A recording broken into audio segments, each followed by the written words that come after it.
그 다음에 이제 내가 이제 실거주 투자 전략이 있고 투자자 투자 전략이 있어요. 네, 그래서 좀 다르다.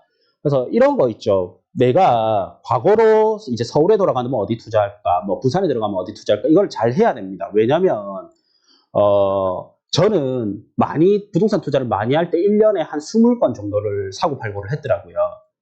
좀 적게 할 때는 좀 못할 때도 있고, 근데 예를 들어서 한두 건 해가지고, 2개 가지고 2010, 한 14년에 샀으면 다 성공일 거 아니에요. 네.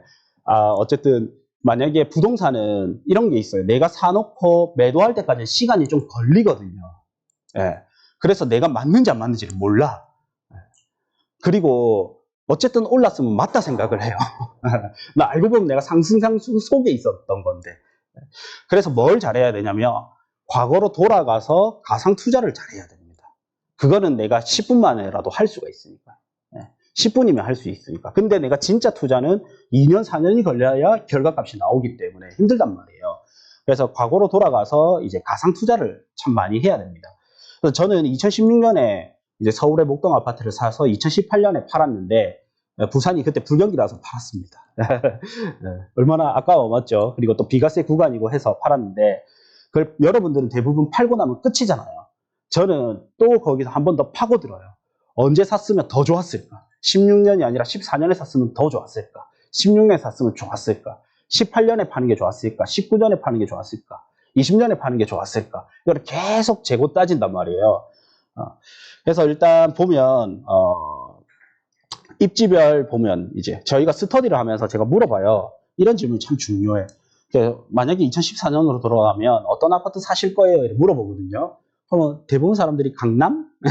강남? 이래 이야기하거든요. 그러면 과연 강남이 정답일까를 검증을 해봐야 될 거 아닙니까? 그래서 이제 이걸 한 거예요.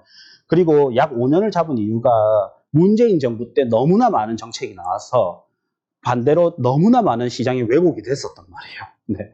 그래서 그리고 또 마지막 부분에 코로나 유동성장까지 오면서 시장이 많이 왜곡됐거든요. 그래서 정상적 시장을 5년을 보면 18년, 12월까지를 봤습니다. 왜냐하면 여기까지 해야 좋은 인사이트를 얻어낼 수가 있거든요. 그래서 보면 자, 서울은 강남 3구 여기가 제일 비쌉니다. 1급지라고 부르죠. 그래서 80에서 90% 정도 올랐습니다. 대략 5년 동안. 이게 제가 집계를 4년 11개월 해서 그래요. 대략 5년 동안 이제 8, 90% 올랐다. 그 다음 2급지가 마용성이라 부르거든요. 마포, 용산, 성동구라 부르는데 이게 7, 80%. 그 다음에 그 위에 이제 서대문구, 중구, 동대문구가 60%. 그 다음에 그 위에 이제 조금 하급지로 내려가면 50%. 그래서 거의 10% 단위로 조금씩 빠지죠. 아파트 투자는 조금 수월한 게 뭐냐면요. 쉽다면 또 욕할라. 수월한 게 뭐냐면 되게 정직해요.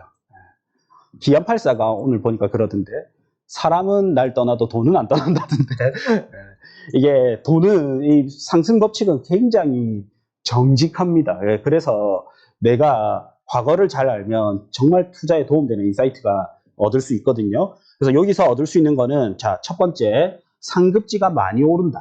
그래서 우리는 상급지를 사려고 하는 거예요.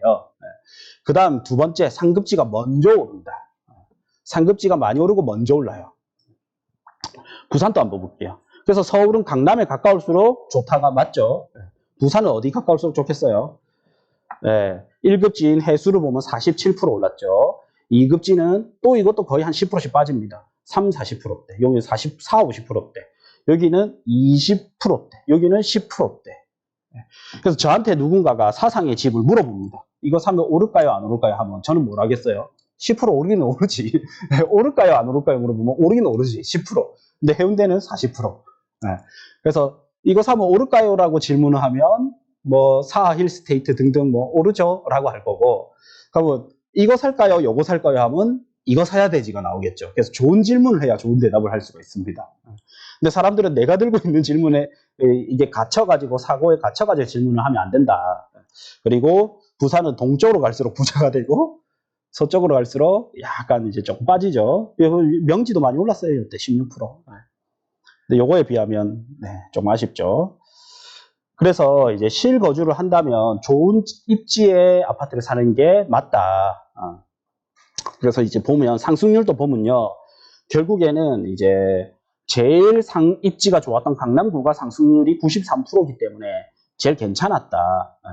그 다음에 이제 강서구는 중급지거든요. 중급지. 서울에서 중위권이에요. 중간보다 한 개 밑에요. 26개 구 중에 14위인가 그래요. 근데 상승률을 보면 좀 높았죠. 그래서 서울의 강서구가 뭐가 있었어요? 부산의 강서구처럼 마곡지구. 서울 강서구랑 부산 강서구랑 법칙은 좀 비슷해요. 그래서 이제 그 당시에 짱짱한 개발이 있었던 신도시가 있었던 거죠. 서울에 마곡지구가 있으면서 상승률 자체는 굉장히 높았습니다. 그래서 부산도 집값이 가장 많이 오른 데가 해운대잖아요. 단지별로 봐도 한 3배 정도 올랐었거든요. 그 3배에 육박하게 올라갔던 게 이제 일강신도시의 대장급 아파트는 또 3배 정도 이렇게 올랐었거든요. 그래서 내가 돈이 많다면 좋은 입지를 사는 게 맞고, 내가 돈이 조금 부족하다면 이제 개발 호재가 있는 쪽을 좀 잘 보는 게 맞다. 그리고 가격에 직관적으로 바로 반영을 시키는 개발 호재는 옆에 새 아파트들이 잔뜩 들어오는 것들 하고요. 교통이 좋아지는 것들이 있습니다. 자, 그 다음에 나쁜 입지에 나쁜 아파트는 상승률이 낮아요. 부산도 마찬가지고요. 그리고 이런 거 있죠. 예전에 이제 서울 지하철 2017년 4월 20일 날 서울 지하철 다대선이 연장이 됐거든요. 그러면 여기가 개발된다는데 어때요? 이래 봤을 때 다대보다는 명지가 더 많이 올랐습니다. 지하철이 있는 다대보다는 명지가 더 많이 올랐다. 그래서 호재도 중요하지만 사실은 입지가 더 중요하다.